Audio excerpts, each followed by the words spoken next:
রূপা রহিমের একমাত্র মেয়ে। ছোটবেলায় সে তার মাকে হারিয়েছে। তারপর থেকে তার বাবা একাই তাকে বড় করেছে। রূপা, আমি রিক্সা নিয়ে বের হলাম, তুই একা বাসায় সাবধানে থাকিস। দাঁড়াও বাবা, তোমার জন্য রুটি বানিয়েছি, রুটিগুলো নিয়ে যাও। তুই ছোট মানুষ হয়েও একাই ঘরের সব কাজ সামলাস। কাজের জন্য আমার সারাদিন ঘরের বাইরে থাকা লাগে, তোকে একটুও সাহায্য করতে পারি না। তুমি সারাদিন পরিশ্রম করো বলি তো আমরা দুমুঠো খেয়ে বেঁচে থাকতে পারি, স্কুলে পড়তে পারি। এখন যাও।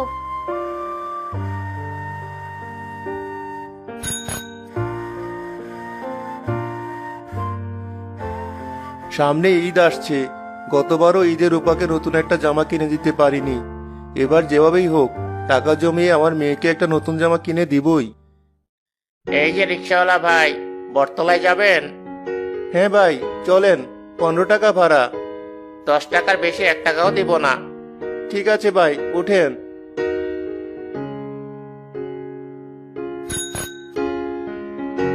বাবা আসার এখনো অনেক দেরি আছে, আমি আমার বইগুলো বের করে পড়তে থাকি।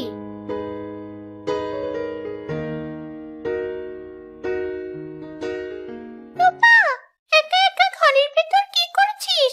দরজা খোল। চল দুজন মিলে বাইরে খেলতে যাই। তুই যা, আমার একটু পড়া বাকি আছে, আমি এখন বাইরে বের হব না। আরে, সারাদিন বাসায় পড়ার অনেক সময় পাবি, বাইরে বের হয়ে দেখ, তোকে একটা জিনিস দেখাবো। কি হয়েছে বল, সে কখন দরজার বাইরে থেকে কথা বলেই যাচ্ছিস। আগে চল আমাদের বাসায়, তারপর তোকে নতুন জিনিসটা দেখাবো।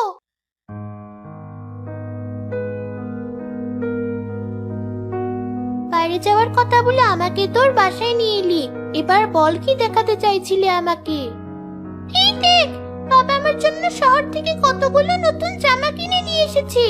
বল, আজ কোন জামাটা পরে বাইরে খেলতে বের হব? এতগুলো জামা, লাল, নীল, সবুজ, গোলাপি সব রঙের জামা আছে দেখছি। হ্যাঁ, আমার বাবা কয়েকদিন পর পরই আমার জন্য নতুন নতুন জামা কিনে নিয়ে আসে। এবার বল তাহলে, আজ আমি কোন জামাটা পরবো? লাল জামাটা পর, তোকে অনেক সুন্দর লাগবে। এই শিলা, তুই এখন বাইরে কোথাও যাস না, বাড়িতে একটু পর মেহমান আসবে। তোর পছন্দের মোরগ পোলাও রান্না করেছি আজ। এই কথাটা তো আগে বলবি মা, আমি আরো নতুন জামা কাপড় বের করে রূপাকে ডেকে আনলাম বাইরে যাওয়ার জন্য।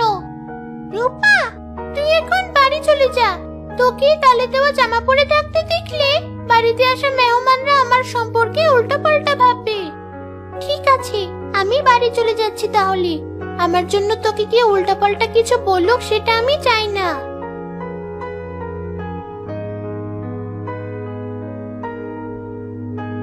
সন্ধ্যা হলে রহিমও রিক্সা চালানো শেষে বাড়ি ফিরে এলো।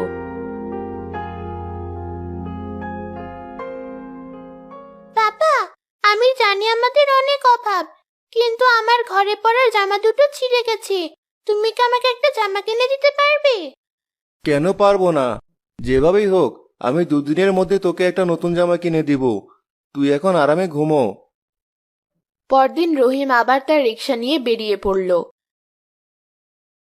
বেশি ভাড়া পাওয়ার আশায় সে অনেক রাত পর্যন্ত রিক্সা চালালো। শুনেছি ওই জামার দোকানটায় নাকি কম দামে ভালো জামা পাওয়া যায়। এ কি, দোকানটা তো দেখি বন্ধ করে দিচ্ছে। তাড়াতাড়ি যেতে হবে আমাকে দোকানটার কাছে। কে ভাই তুমি? এত রাত করে আমার দোকানের সামনে কি করতে এসেছো? ভাই, আপনার দোকান আগে বন্ধ করে দিবেন না দয়া করে। আমার মেয়ের জন্য কম দামের মধ্যে ভালো একটা জামা দিন, অনেক আশা করে আপনার দোকানে এসেছি। এই জামাটি নিন, কম দামের মধ্যে ভালো হবে, মাত্র 600 টাকা। আর একটু কম রাখা যায় না ভাই?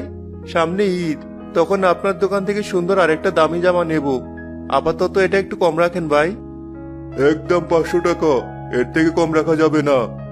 ঠিক আছে ভাই, এই নিন 500 টাকা, জামাটা প্যাকেটে ভরে দিন। আজ অনেক রাত হয়ে গেল, আমার মেয়েটা হয়তো একা একা বাসায় চিন্তা করছে।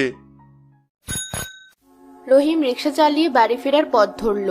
পথের মাঝে এক লোক হাত দিয়ে ইশারা করে রহিমকে রিক্সা থামাতে বলল। আমি আর এখন কোথাও যাব না, আপনি অন্য কোনো রিক্সা খুঁজুন। এত রাতে আমি আর রিক্সা কোথায় পাবো বলুন? অনেকক্ষণ পর আপনাকে পেলাম। আপনি যেদিকে যাচ্ছেন আমি সেদিকেই যাব। একটু সামনে গিয়ে নামিয়ে দিলেই হবে। 50 টাকা দিব আপনাকে। ঠিক আছে, উঠুন।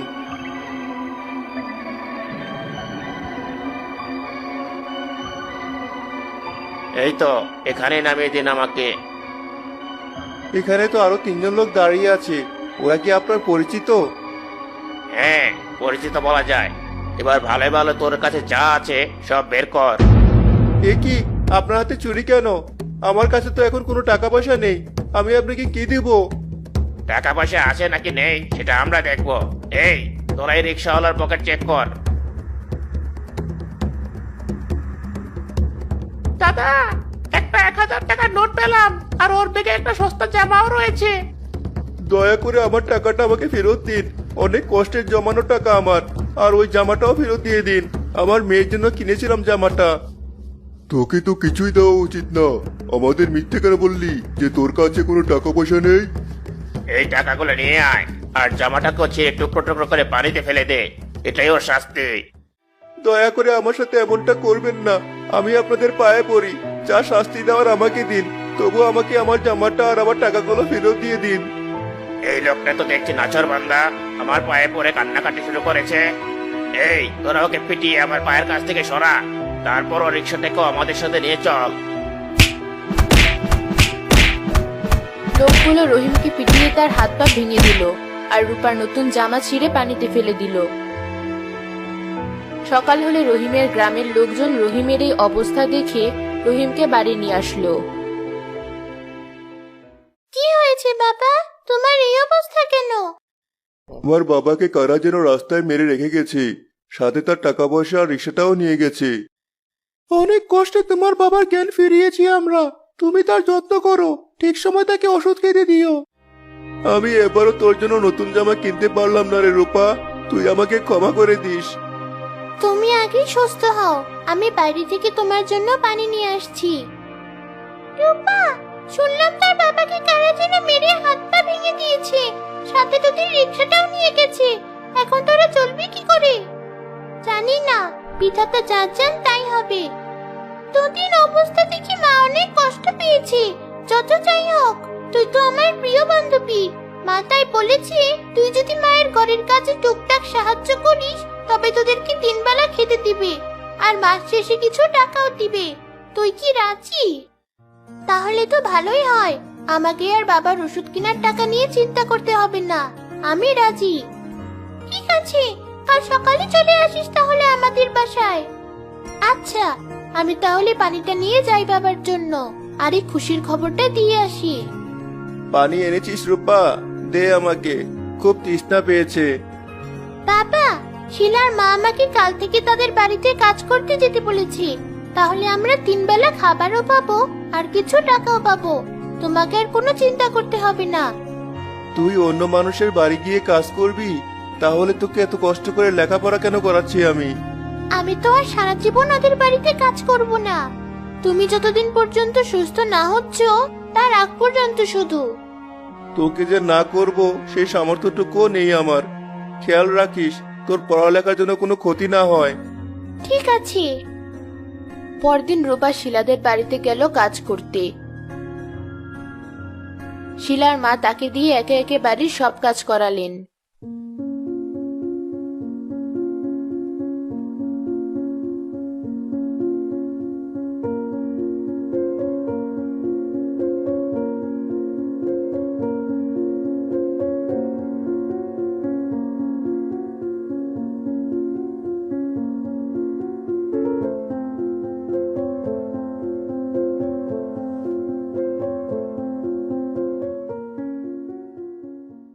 রূপা, এই নাও তোমার বাবার জন্য খাবার।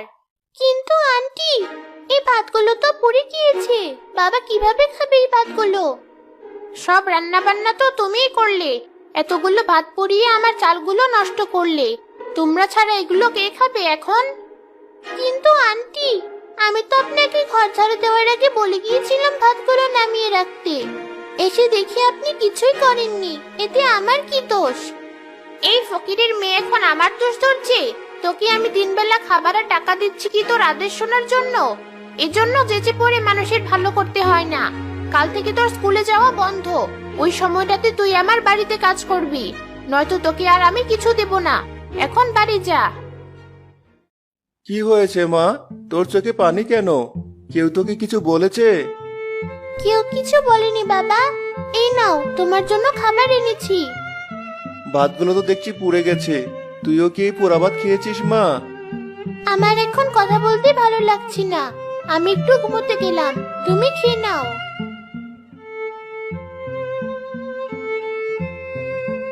হায় বিধাতা, আমার মেয়েটা ওই বাড়িতে কি অত্যাচার সহ্য করছে কে জানে।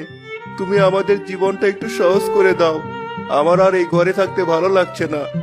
লাঠিটাতে বর করে বাইরে যাই একটু।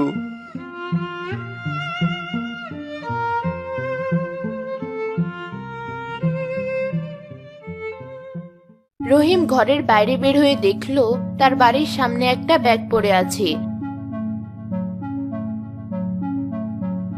রহিম ব্যাগটা খুলে দেখলো ব্যাগের ভেতরে অনেক টাকা। এতগুলো টাকা এভাবে রাস্তায় পড়ে আছে কেন? যার টাকা তার কি অবস্থা হয়েছে কে জানে। কষ্ট করে হলেও টাকাগুলো থানায় দিয়ে আসি। আমার স্ত্রীকে একদল সন্ত্রাসী তাড়া করেছিল এই রাস্তায়। সে দৌড়াতে গিয়ে তার কালো রঙের ব্যাগটা এখানে পড়ে যায়। আপনি কি কোথাও দেখেছেন ব্যাগটা? এই ব্যাগটাই কি আপনার স্ত্রীর? হ্যাঁ, এটাই তো আমার স্ত্রীর ব্যাগ। আপনি কি ব্যাগটা খুলে দেখেছেন ব্যাগের ভিতরে কি আছে? হ্যাঁ, এই ব্যাগে অনেকগুলো টাকা রাখা আছে। আমি এখনই থানা যাচ্ছিলাম ব্যাগটা জমা দিতে। আপনি চাইলে ব্যাগটার কথা আমার কাছে গোপন করতে পারতেন, কিন্তু আপনি ব্যাগটাকে ফেরত দিয়ে আপনার সততার প্রমাণ দিয়েছেন। এই নিন আপনার জন্য সামান্য কিছু উপহার। এতগুলো টাকা? না না, আমি এগুলো নিতে পারবো না। আরে রাখুন তো, এই টাকাগুলো আমি আপনাকে খুশি মনে দিলাম, দয়া করে নিন।